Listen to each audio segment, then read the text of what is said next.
One of the coolest features of the 9704 Developer Kit is the Blink IoT dashboard. Using the Blink platform, you can create a fully customizable dashboard to monitor and remotely control your device from anywhere on Earth. You can access your dashboard on your computer and even on your phone. Let's go ahead and set up our Blink dashboard. Setting it up is simple. First, navigate to the Blink website. Register for a Blink account and create a Blink device and dashboard using the Iridium 9704 Launchpad blueprint linked in our Getting Started guide.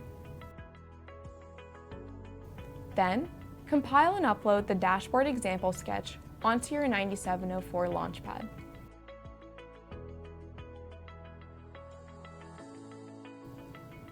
The Launchpad is now searching for satellites to send a message over the Iridium satellite network. Make sure your Launchpad has a clear view of the sky so it can establish a connection with the network. When you start hearing audible chirps, this means the Launchpad is communicating to a satellite. You have now sent your first message over the Iridium satellite network. Let's check out the dashboard now. With the dashboard, you can view signal strength, battery voltage, GNSS data, and even control your 9704 Launchpad remotely. Here we have the signal strength data that our Launchpad just sent. The premium dashboard adds even more features like temperature monitoring and position tracking on a map.